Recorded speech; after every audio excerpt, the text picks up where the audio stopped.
Hello friends, welcome to my YouTube channel. हमारे जो इसके पहले जो लेक्चर था पार्ट 1 में, ठीक है, पार्ट 2 है हमारा।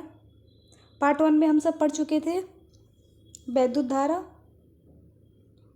और जो बच्चे पार्ट 1 का वीडियो नहीं देखे हों, डिस्क्रिप्शन बॉक्स पे जाके देख सकते हैं। और जो उसका नोट्स है टेलीग्राम पर अपलोड हो चुका है, तो वो भी डिस्क्रिप्शन बॉक्स पे लिंक है, आप सब जाके देख सकते हैं। फ्री नोट्स का फ़ायदा उठाइए और नोट्स बनाइए खुद का।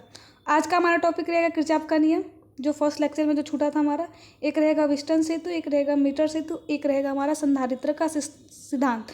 4 टॉपिक आप सब नोट कर लीजिएगा आज के लिए।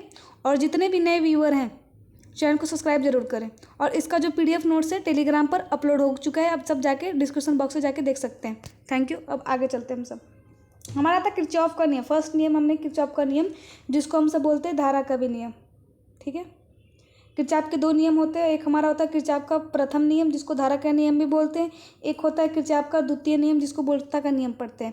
तो हमने फर्स्ट वीडियो में किरचॉफ का प्रथम नियम पढ़ चुके थे, फिर भी एक बार रिवाइज कर लेते हैं किरचॉफ का प्रथम नियम क्या कहता है। तो किरचॉफ का जो प्रथम नियम है वो ये कहता है कि जितने भी जो धारा आने वाली, ठीक है, जो इनकमिंग करंट है, ठीक है, इनकमिंग करंट कितने, इसमें 3 है, ठीक है, और आउटगोइंग कितने हैं, 2 हैं, ये भी आउट गोइंग है, ठीक है।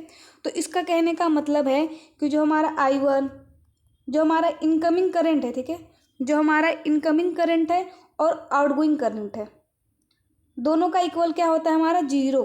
यहाँ पर आप सब देख सकते हैं I1 plus I2 minus I3 plus I4 I5 का इक्वल 0 होता है। जो हमारा I1 I2 I4 क्या है हमारा है, इनकमिंग करंट है। रुक जाइए, साफ साफ दिख नहीं रहा होगा, देखिएगा ध्यान से। जो हमारा I1 I2 I4 हमारा इनकमिंग करंट है, ठीक है। आउटगोइंग में कितने हैं हमारा, I5 और I3। तो दोनों का इक्वल क्या होगा हमारा, ठीक है, दोनों इक्वल में हो गए। अब जब इधर करेंगे तो क्या हो जाएगा, माइनस में हो जाएगा। और फिर दोनों का सम क्या होता है, इक्वल 0, ठीक है। आप सब इसका डिफिनेशन पढ़ सकते हैं। इस नियम के अनुसार किसी विद्युत परिपथ में संधि पर मिलने वाले समस्त धाराओं का बीजगणितीय योग क्या होता है, 0 होता है। आप सब नोट्स बनाते हुए चलिए, बहुत फायदेमंद रहेगा। इस नियम की चीन परिपाटी यह है कि इसे संधि का भी नियम कहते हैं। किसको, नोट कीजिएगा, इसको संधि का भी नियम कहते हैं। जो आने वाली धारा है उसको धनात्मक से दिखाया जाता है, जो हमारा I1 है उसको धनात्मक से दिखाया जाता है। और जो जाने वाली धारा है जैसे I5, उसको किससे दर्शाया गया है, माइनस से दर्शाया गया है, ठीक है। अब किरचॉफ का प्रथम नियम आवेश के संरक्षण पर आधारित है। बहुत इंपॉर्टेंट है। अगर आपका 1 नंबर में पूछा कि किरचॉफ का नियम किस संरक्षण पर आधारित है, तो आप सबको लिखना है आवेश के संरक्षण पर आधारित है, तथा इसे धारा का नियम कहते हैं। इसको कहीं कहीं संधि का भी नियम कहते हैं, ठीक है। यहाँ तक कंप्लीट हो। अब चलते हैं, सेकंड टॉपिक हमारा है किरचॉफ का सेकंड लॉ। किरचॉफ का द्वितीय नियम क्या है, किरचॉफ का द्वितीय नियम वोल्टता के नियम पर, इसको वोल्टता का नियम भी कहते हैं, ठीक है, या इसे लूप या पास का भी नियम कहते हैं। आप सब देख सकते हो, इस नियम के अनुसार किसी परिपथ में प्रत्येक बंद पास या लूप के विभिन्न भागों, आप सब देख सकते हो, ये हमारा पास है, इसको लूप भी बोला गया है, ठीक है।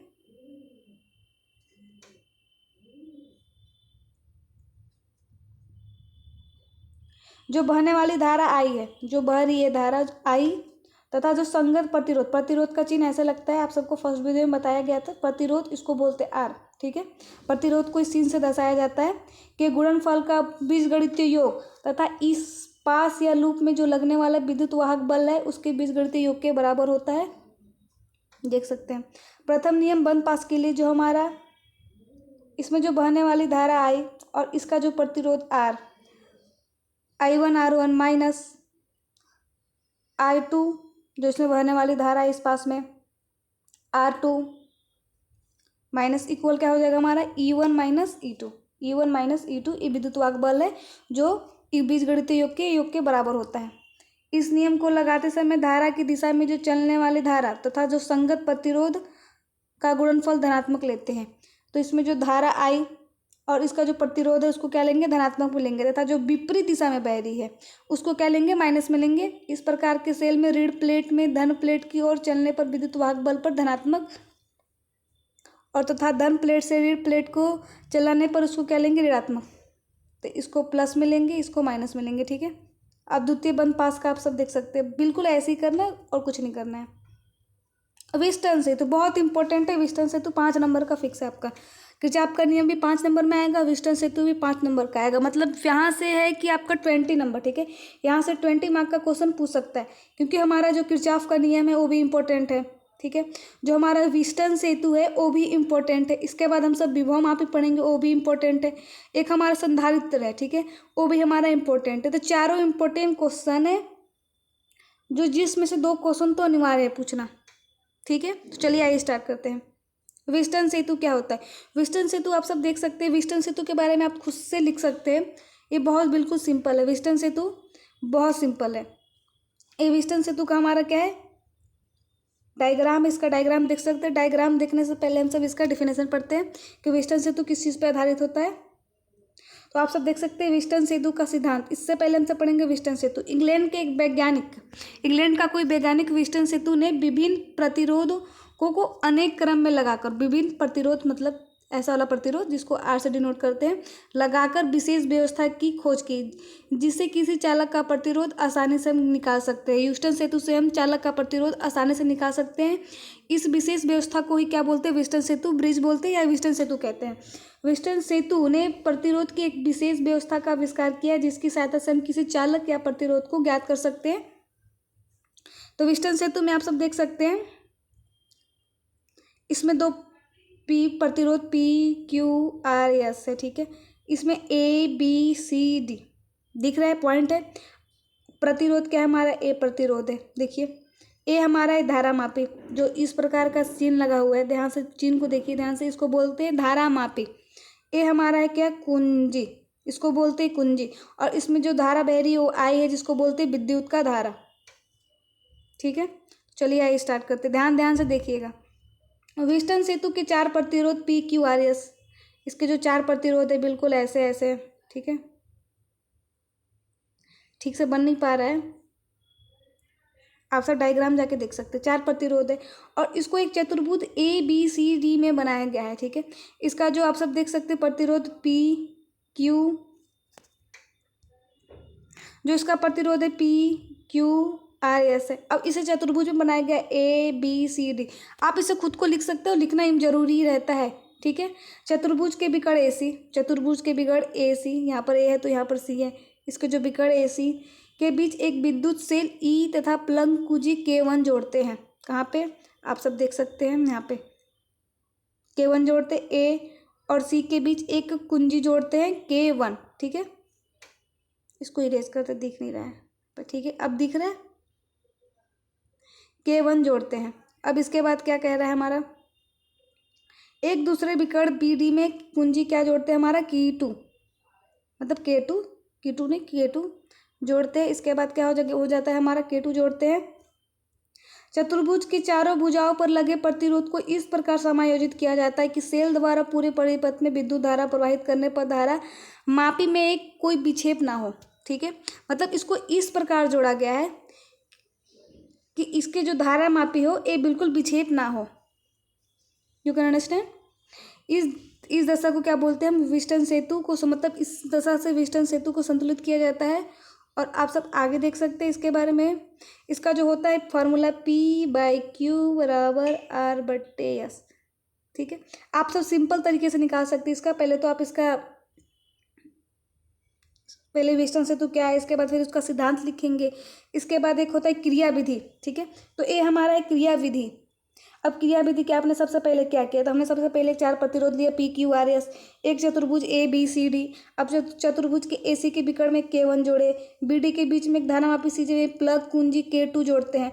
अब वो चतुर्भुज के चारों भुजाओं पर लगने वाले प्रतिरोध को इस प्रकार समायोजित किया जाता है कि सेल के पूरे परिपथ में विद्युत धारा प्रवाहित हो, बट धारा मापी को बिना विक्षेप किए, मतलब धारा मापी विक्षेप ना हो। तो इस दशा से इसको संतुलित किया जाता है। इसका जो फॉर्मूला है आप सब नोट कर सकते हैं, P/Q बराबर R/S। ये जो सारी परिभाषा थ्योरी लिखी गई है सब चित्र से बनाई गई, ठीक है। ध्यान रहे स्टूडेंट, खुद से भी इस चित्र बनाने के बाद आप सब खुद से भी इसका प्रयास कीजिए कि आप सब खुद से लिखें, तो आप सबके ज़्यादा कॉन्फिडेंस रहेगा। क्योंकि एग्जाम में ऐसा होता है कि आप सब पढ़ के गए, अच्छे से गए, बिना प्रैक्टिस किए जाओगे तो आप सब ये डेरिवेशन बिल्कुल नहीं कर पाओगे। जो हमारा किरचॉफ लॉ है, ठीक है, जो हमारा किरचॉफ लॉ या विस्टन सेतु है, अगर आप सब एक बार पढ़ के गए तो आप सबको बिल्कुल वहाँ पर कॉन्फिडेंस बिल्कुल नहीं रहेगा, आप सब बिल्कुल नहीं कर पाएंगे, इसलिए प्रैक्टिस बहुत ज़रूरी है। तो जितने भी आप सबको पढ़ाया गया इसका नोट्स टेलीग्राम पर अपलोड कर दिया जाएगा। आप सब किरचॉफ लॉ और जो हमारा है व्हीटस्टोन सेतु, किरचॉफ लॉ करे चाहे ना करे तो खुद से समझ सकते हैं, बट व्हीटस्टोन सेतु खुद से प्रैक्टिस कीजिएगा क्योंकि उसमें खुद से भी लिखना रहता है। अब किसी किसी बुक में लिखा रहेगा व्हीटस्टोन सेतु की प्रूव्ड कैसे करते हैं, ठीक है, P/Q बराबर R/S, यस कैसे आया, प्रूव्ड कैसे करते हैं। तो जिन बच्चों को इसका प्रूफ चाहिए वो सब कमेंट बॉक्स पे कमेंट करें, इसका भी लेक्चर आ जाएगा। अब इसके बाद हमारा नेक्स्ट टॉपिक है मीटर सेतु, बहुत इंपॉर्टेंट टॉपिक है। मीटर सेतु क्या होता है? तो मीटर सेतु व्हीटस्टोन सेतु के सिद्धांत पर ही एक आधारित करता है। व्हीटस्टोन सेतु का P/Q बराबर R/S। जो जो बच्चे इसको पढ़ चुके हैं, ठीक है, वो कमेंट बॉक्स पे व्हीटस्टोन सेतु का फार्मूला कमेंट करेंगे। एवं यह व्हीटस्टोन सेतु की अपेक्षा अधिक सुग्राही है। मीटर सेतु की सहायता से किसी चालक तार या प्रतिरोध का मान ज्ञात करना है। तो चलिए आइए स्टार्ट करते हैं। ये हमारा मीटर सेतु है, आप सब देख सकते हैं कि यहाँ पर धारा नियंत्रित आ रही है, जिस ए है मीटर सेतु का सिद्धांत, ये हमारा प्रतिरोध का बॉक्स है। तो आइए देखते हैं कि बना कैसे, इसको बनाते हैं, ठीक है। चलिए यहाँ से इसका मान देख लीजिएगा, 100 - L है। पहले यहाँ पर इसको ध्यान दीजिएगा, ठीक है। ए से बी की दूरी L है और बी से सी की दूरी क्या है हमारा, 100 - L है, ठीक है, ध्यान रहे। चलिए इस सिद्धांत इसका देखते हैं। पहला तो इसके लिए चित्र के अनुसार परिपथ तैयार करते हैं। अब प्रतिरोध बॉक्स में कोई प्रतिरोध R निकालकर कुंजी K को बंद कर देते हैं। अब जो कुंजी है हमारा, ठीक है, की सहायता से एक ऐसी स्थिति प्राप्त करते हैं जिस पर कुंजी को दबाने से धारा मापी कोई विक्षेप उत्पन्न ना हो। इस स्थिति को शून्य विक्षेप स्थिति कहते हैं। माना तार ए बी की लंबाई प्रतिरोध P तथा BC से लंबाई का प्रतिरोध Q है, ठीक है। ध्यान से देखिएगा क्या बोला है, माना तार ए बी की लंबाई, ठीक है, माना तार जो हमारा ए बी की जो लंबाई है, प्रतिरोध P तथा BC की लंबाई का प्रतिरोध Q है। BC की लंबाई का प्रतिरोध क्या है, Q है, ठीक है। तो व्हीटस्टोन सेतु के सिद्धांत के आधार पर हम सब निकाल सकते हैं P/Q बराबर R/S, उसको समीकरण 1 मान लेंगे। यदि ए बी की लंबाई L है, अभी देखा ए बी की लंबाई L थी और BC की लंबाई क्या थी, 100 - L होगी। तो हमारा ए बी का प्रतिरोध क्या हो जाएगा, हमारा P बराबर क्या हो जाएगा, यहाँ पर आप सबको दिख नहीं रहा होगा, एक सेकेंड। तो हमारा जो P है, P बराबर क्या हो जाएगा, ए रो है, इसको P मत समझ लीजिएगा, इसको रो बोलते हैं, ठीक है। ये जो हमारा है ये रो है। तो ये हमारा क्या हो जाएगा, P बराबर P रो L/A और Q बराबर क्या हो जाएगा हमारा रो 100 - L/A, ठीक है। यहाँ तक समझ में। अब बिल्कुल ऐसे ही करेंगे, BC का प्रतिरोध बिल्कुल भी ऐसे ही रहेगा, Q बराबर P 100 - L/A, जहाँ पर रो तार का विशेष प्रतिरोध है एवं ए अनुप्रस्थ काट का क्षेत्रफल है। तो इस प्रकार P/Q बराबर क्या हो जाएगा हमारा, P/Q बराबर L/A 100L, ठीक है। और P, अब इसी मान को समीकरण 1 में रखने पर जो P का मान है, P/Q का मान है, वो समीकरण जब 1 में रखेंगे तो हमारा यस बराबर क्या आ जाएगा, आप सब देख सकते हैं यहाँ पे, आप सब यहाँ पर अच्छे से देख सकते हैं, ठीक है।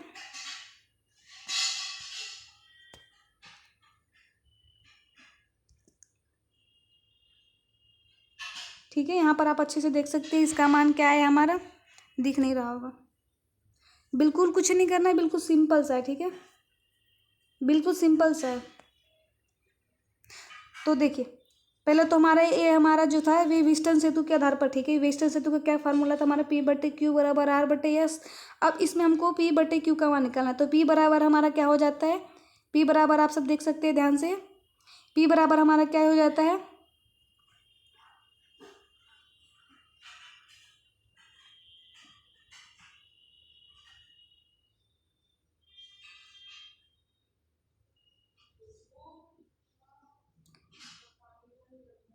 यहाँ से हमारा P का मान निकल गया, यहाँ से हमारा Q का मान निकल गया।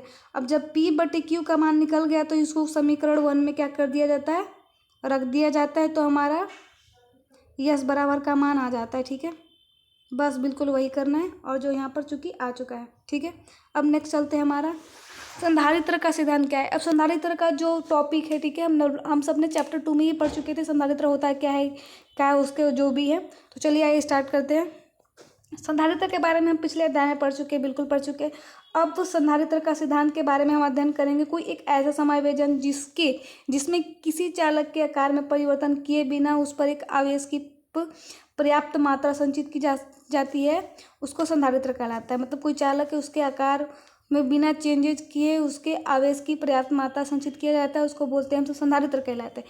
अब संधारित्र का सिद्धांत क्या होता है? तो जैसा हम संधारित्र की परिभाषा में पढ़ चुके हैं कि किसी एक चालक के पास कोई दूसरा चालक लाके, एक चालक के पास कोई दूसरा चालक लाके, थोड़ा सा लॉन्ग है तो इसमें थोड़ा टाइम लग सकता है, इससे ध्यान से देखिएगा। कोई दूसरा चालक लाकर पहले चालक की धारिता बढ़ाई जाती है तो चालक को इस प्रकार का समायोजन संधारित्र कहलाता है। ठीक है, देखिए जो हमारा संधारित्र का सिद्धांत है इस तथ्य पर आधारित है, जब किसी आवेशी चालक के पास कोई अनावेशी चालक, एक आवेशी चालक है, ठीक है, एक अनावेशी चालक को जब रख दिया जाता है तो आवेशी चालक का जब कम हो जाता है। ठीक है, जैसे इसका कहने का मतलब है, एक आप सबने चैप्टर 1 में एक था हमारा टॉपिक इसी प्रकार का था। तो उसमें क्या होता है, एक आवेशित वस्तु और एक अनावेशित वस्तु, जब दोनों को साथ में जब किया जाता है, मतलब रगड़ा जाता है, तो जो आवेशित वस्तु के इलेक्ट्रॉन है अनावेशित वस्तु में चले जाते हैं और तब तक जाते हैं तब तक दोनों इक्वल ना हो। ठीक है, तो जो हमारा जो आवेशित वस्तु है, ठीक है, जो हमारा आवेशित वस्तु है उसमें से इलेक्ट्रॉन क्या हो जाते हैं, कम हो जाते हैं। तो इसमें इसका भी कहने का मतलब वही है कि संधारित्र का सिद्धांत इस तथ्य पर आधारित है, जब किसी आवेशित चालक के पास कोई अनावेशित चालक को जब रख दिया जाता है तो आवेशित चालक का विभव कम हो जाता है।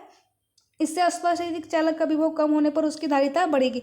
मतलब चालक का विभव कम होने पर, मतलब भी कम होने पर उसकी धारिता बढ़ती है। सब आप सब नोट कर सकते हैं, एक हमारा पॉइंट है। ठीक है, यहाँ से 1 नंबर का भी क्वेश्चन ऑब्जेक्टिव के लिए, अतः चालक की धारिता में वृद्धि होती है।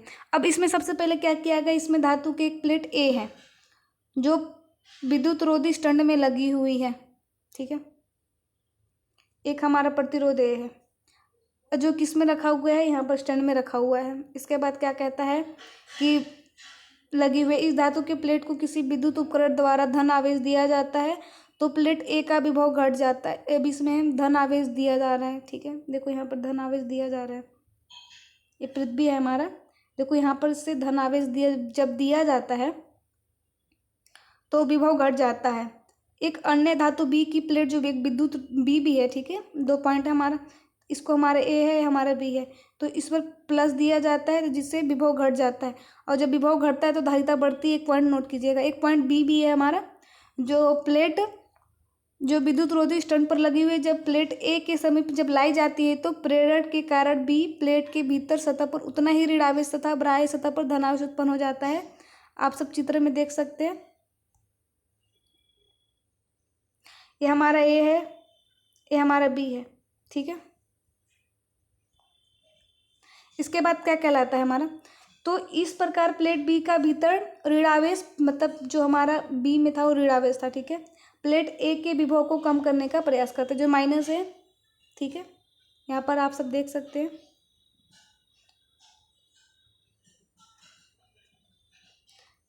फिगर को चलिए वहीं पर लेके चलते हैं, ऐसे समझ में नहीं आएगा। ठीक है, डायग्राम को वहाँ पर लेके चलते हैं।